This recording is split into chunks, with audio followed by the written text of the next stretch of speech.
মাত্র 2 মিনিটেই একদম সঠিক নিয়মে আপনি কিভাবে একটি ট্রাস্ট ওয়ালেট অ্যাকাউন্ট খুলবেন সেটাই দেখাবো আজকের ভিডিওতে। বন্ধুরা, ট্রাস্ট ওয়ালেট অ্যাকাউন্ট আমাদের জন্য খুবই গুরুত্বপূর্ণ যারা এয়ারড্রপে কাজ করি বা ক্রিপ্টোকারেন্সি নিয়ে কাজ করি। অনেক সময় এই ট্রাস্ট ওয়ালেটের মাধ্যমে আমাদের বিভিন্ন এয়ারড্রপ থেকে পেমেন্ট রিসিভ করতে হয় বা বিভিন্ন ওয়েবসাইট থেকে আমরা টাকা উত্তোলন করে ট্রাস্ট ওয়ালেটে নিয়ে এসে থাকি। সো এই ট্রাস্ট ওয়ালেট অ্যাকাউন্টটা যদি আপনি সঠিক নিয়মে খুলতে না পারেন, পরবর্তীতে কিন্তু ট্রাস্ট ওয়ালেট আপনার হয়ে যেতে পারে। তো আজকের ভিডিওতে আমি আপনাদেরকে দেখাবো সঠিক নিয়মে কিভাবে আপনি 2 মিনিটের মধ্যে একটি ট্রাস্ট ওয়ালেট অ্যাকাউন্ট খুলবেন। তো চলুন দেরি না করে ভিডিওটি শুরু করা যাক। এইবার আমরা প্রথমেই আমাদের মোবাইল থেকে প্লে স্টোর অ্যাপ্লিকেশনটাকে ওপেন করব এন্ড সার্চ বাটনে ক্লিক করব। এখানে আমরা সার্চ করব ট্রাস্ট ওয়ালেট লিখে, TRUST ট্রাস্ট ওয়ালেট। তো এটা লিখে সার্চ করার পর আমাদের সামনে এরকম একটি অ্যাপ্লিকেশন চলে আসবে। জাস্ট ইনস্টল বাটনে ক্লিক করে অ্যাপ্লিকেশনটাকে ইনস্টল করে নেব। ইনস্টল হওয়ার পরে দেখতে পাচ্ছেন এরকম ওপেন লেখা চলে আসবে। এবার আমরা এখান থেকে ওপেন লেখার উপরে ক্লিক করে জাস্ট অ্যাপ্লিকেশনটাকে ওপেন করে দিচ্ছি। ওপেন করার পর নিচের দিকে হচ্ছে আপনি দুইটা অপশন পেয়ে যাবেন, create new wallet, I already have a wallet. তো আপনার যদি ওয়ালেট থাকে এর আগে সেটা আপনি এখানে লগ ইন করতে পারবেন, আর যদি না থাকে সেক্ষেত্রে ক্রিয়েট নিউ ওয়ালেট এখানে ক্লিক করতে হবে। আমি নতুন ওয়ালেট ক্রিয়েট করবো, এর জন্য ক্রিয়েট নিউ ওয়ালেট এখানে ক্লিক করব। অ্যান্ড এখানে ক্রিয়েট পাসকোড, এখানে হচ্ছে আমাদের একটি 6 সংখ্যার পাসকোড দিতে হবে। আপনি যে কোনো একটা পাসকোড দিয়ে নেবেন। আমি দিয়ে নিচ্ছি, আমি 1 থেকে 6 পর্যন্ত দিলাম।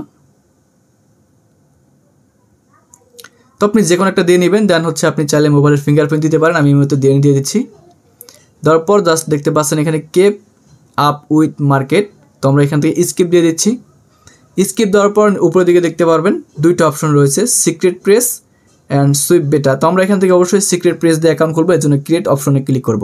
বন্ধুরা, এবার দেখেন আমাদের ট্রাস্ট ওয়ালেট অ্যাকাউন্টটা কিন্তু ক্রিয়েট করা হয়ে গেছে। জাস্ট আপনি ক্রিয়েটের উপরে ক্লিক করলে আপনার কিন্তু ট্রাস্ট ওয়ালেট অ্যাকাউন্টটা ক্রিয়েট হয়ে যাবে। এটা হচ্ছে নতুন আপডেটের কারণে এরকম হয়েছে। তো এবার হচ্ছে আমাদের 12টা সিক্রেট প্রেস কিন্তু সেভ করতে হবে, না হলে কিন্তু পরবর্তীতে আমাদের এই অ্যাকাউন্টটা আমরা রিকভার করতে পারবো না। তো সেই ক্ষেত্রে যে কাজটা করবো, আমরা দেখতে পাচ্ছেন মেন ওয়ালেট 1 এখানে দেখাচ্ছে। আমরা এটার উপরে ক্লিক করবো অ্যারো বাটনে। এই যে দেখতে পাচ্ছেন আমাদের একটা ওয়ালেট কিন্তু যেটা আমরা মাত্রই ক্রিয়েট করেছি, এটা কিন্তু এখানে শো করতেছে। এবার আমরা এখানে 3 ডট লাইনে ক্লিক করব। ক্লিক করার পর দেখতে পাচ্ছেন Google drive and manually backup now. So আমরা কিন্তু গুগল ড্রাইভেও আমাদের সিক্রেট পেজগুলোকে সেভ করতে পারি অথবা ম্যানুয়ালিও সেভ করতে পারি। আমরা এখান থেকে ম্যানুয়ালি সেভ করবো, তার জন্য ব্যাকআপ নাও এখানে ক্লিক করব।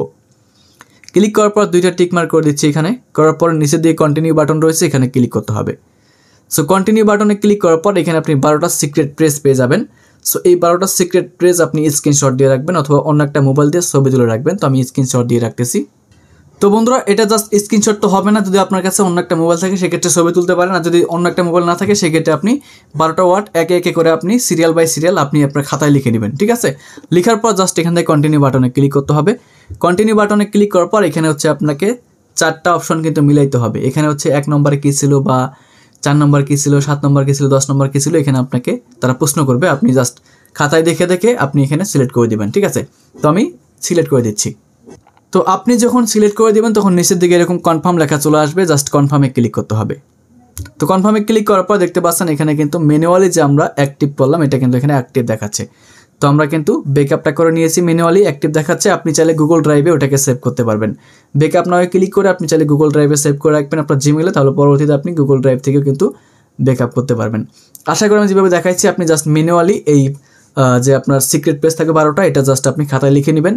পরবর্তীতে আপনি যে কোনো সময় দেখা গেলো 10 বছর পরে এসেও কিন্তু সেই 12টা সিক্রেট পেজ দিয়ে আপনার এই ট্রাস্ট ওয়ালেট অ্যাকাউন্টটাকে ব্যাকআপ করতে পারবেন। শুধুমাত্র আপনার সেই 12টা সিক্রেট পেজ মনে রাখতে হবে, সেটা খাতায় লিখে রাখেন অথবা গুগল ড্রাইভে সেভ করে রাখেন অথবা যে কোনো নোটপ্যাডে সেভ করে রাখেন, আপনাকে মনে রাখতে হবে। ঠিক আছে, আর এই ট্রাস্ট ওয়ালেটে আপনি যে কোনো ডলার লেনদেন করতে চাইলে দেখতে পারবেন এখানে রিসিভ লেখা রয়েছে অথবা সেন্ড লেখা রয়েছে। রিসিভে ক্লিক করে আপনি কিন্তু যে কোনো টোকেন এখান থেকে এই যে দেখতে পাচ্ছেন টোকেনের অ্যাড্রেস দেওয়া রয়েছে, যেমন BTC, ইথিরাম, সোল, BNB অথবা যে কোনো টোকেন আপনি সার্চ করতে পারবেন। সার্চ করে কিন্তু সেই অ্যাড্রেসগুলো কপি অপশনে ক্লিক করে অ্যাড্রেস কপি করে আপনি যে কাউকে সেন্ড করবেন তারা আপনাকে এই অ্যাড্রেসের মাধ্যমে কিন্তু ডলার পাঠাতে পারবে, আর পাঠালে সেটা এখানে শো করবে। এমনকি আপনি কাউকে সেন্ড করতে চাইলে সেন্ড বাটনে ক্লিক করবেন। সেন্ড বাটনে ক্লিক করার পর এখানে আপনি কি টোকেন সেন্ড করবেন সেই টোকেনটা এখানে সার্চ করে নেবেন। ঠিক আছে, সার্চ করার পর সেই টোকেনটা উপরে ক্লিক করে আপনি ডলারটা তার কাছে পাঠিয়ে দিবেন, সে যখন আপনাকে অ্যাড্রেস দিবে। ঠিক আছে, এবং চাইলে এখানে আপনি বাই সেলও করতে পারবেন যে কোনো ডলার, সেটা হচ্ছে সোয়াপের মাধ্যমে। ঠিক আছে, এই যে এখান থেকে আপনি সোয়াপ করতে পারবেন নিচের দিকে। আর বন্ধুরা, ট্রাস্ট ওয়ালেটের এটাই হচ্ছে অ্যাকাউন্ট খোলার প্রসেস। যদি আপনার কোনো প্রশ্ন থাকে সেটা আপনি কমেন্ট করবেন। আর এই ছিল আমাদের আজকের ভিডিও। ভালো থাকবেন সবাই, সুস্থ থাকবেন। আল্লাহ হাফেজ।